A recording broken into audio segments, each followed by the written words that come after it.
सपा प्रमुख अखिलेश यादव ने बड़ा निर्णय लेते हुए 3 बागी विधायकों को पार्टी से निष्कासित कर दिया है।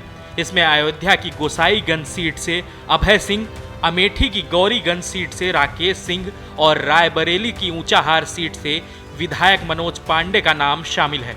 ये तीनों ही लंबे समय से सपा के खिलाफ काम कर रहे थे। पहले उम्मीद की जा रही थी कि सपा इन विधायकों के खिलाफ विधानसभा में सदस्यता खत्म करने की अपील करेगी, लेकिन ऐसा नहीं किया।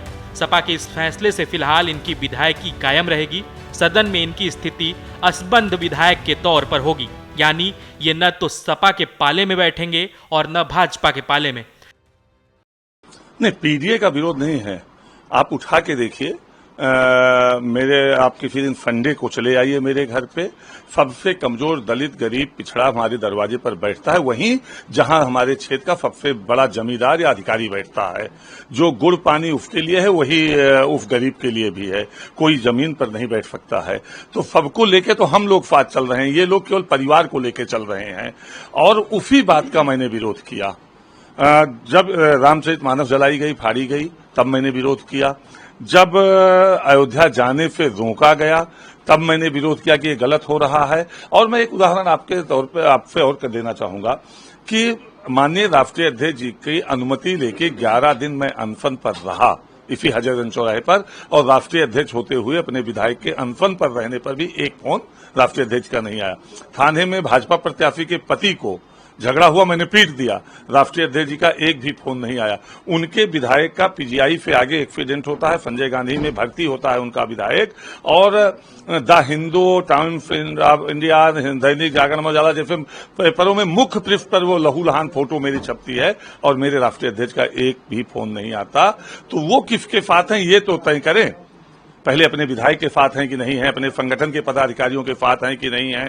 तो हमको लगता है कि परिवार से बाहर वो खुद ही नहीं निकल पा रहे हैं, यही दुर्भाग्य है। वहीं समाजवादी पार्टी ने अपने आधिकारिक एक्स हैंडल पर लिखा, समाजवादी सौहार्दपूर्ण सकारात्मक विचारधारा की राजनीति के विपरीत सांप्रदायिक विभाजनकारी नकारात्मकता व किसान, महिला, युवा, कारोबारी, नौकरी पेशा और पीडीए विरोधी विचारधारा का साथ देने के कारण समाजवादी पार्टी जनहित में निम्नांकित विधायकों को पार्टी से निष्कासित करती है। इन लोगों को हृदय परिवर्तन के लिए दी गई अनुग्रह अवधि की समय सीमा अब पूर्ण हुई। शेष की समय सीमा अक्षय व्यवहार के कारण शेष है। भविष्य में जन विरोधी लोगों के लिए पार्टी में कोई स्थान नहीं होगा और पार्टी के मूल विचार की विरोधी गतिविधियां सदैव अक्षम्य मानी जाएंगी। जहां रहें, विश्वसनीय रहें। आपको बता दें, यूपी में फरवरी 2024 में राज्यसभा चुनाव में सपा के 7 विधायकों ने पार्टी लाइन के खिलाफ जाकर भाजपा के उम्मीदवारों के पक्ष में क्रॉस वोटिंग की थी। इस घटना ने सपा को बड़ा झटका दिया था।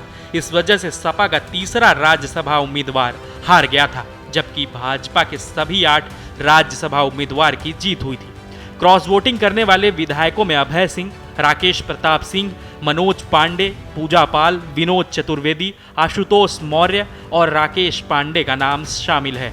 अभय सिंह और मनोज पांडे ने बाद में भाजपा की सदस्यता भी ग्रहण कर ली थी। इस बगावत के बाद सपा नेतृत्व ने इन विधायकों के खिलाफ कार्रवाई की चेतावनी भी दी थी और अब यह निष्कासन उसी दिशा में उठाया गया कदम है। हालांकि अभी 4 विधायक और हैं जिनके खिलाफ सपा ने कोई ठोस कार्रवाई नहीं की है। इसमें सबसे अहम नाम पूजा पाल का है।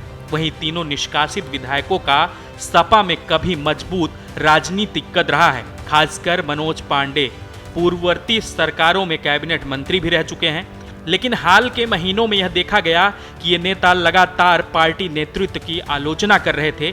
ऐसे में भारतीय जनता पार्टी की नीतियों के प्रति नरम रुख दिखा रहे थे और संगठनात्मक बैठकों से दूरी बना रखी थी। राजनीतिक विश्लेषकों का मानना है कि यह फैसला आगामी चुनाव से पहले पार्टी की एकजुटता को बनाए रखने के लिए रणनीतिक हिस्सा है। साथ ही यह संदेश भी है कि पार्टी में अब अपने भीतर अनुशासनहीनता को बर्दाश्त नहीं करेगी। सपा के प्रवक्ता उदयवीर बताते हैं, जिन 3 विधायकों के खिलाफ कार्रवाई की गई है वे सपा के खिलाफ खुलकर बोल रहे थे। भाजपा के कार्यक्रम में मंच पर जाने से गुरेज नहीं कर रहे थे। बाकी 4 अन्य पूजा पाल, आशुतोष मौर्य, विनोद चतुर्वेदी और राकेश पांडे ने अपनी अपनी मजबूरियां जताई थी। उन्हें अभी मौका दिया गया है। भविष्य में इनकी पार्टी में वापसी भी संभव है। कार्रवाई के पीछे देरी के लिए उन्होंने कहा कि इन 3 विधायकों को पर्याप्त मौका दिया गया, लेकिन सुधार नहीं हुआ, इसलिए कार्रवाई की गई है।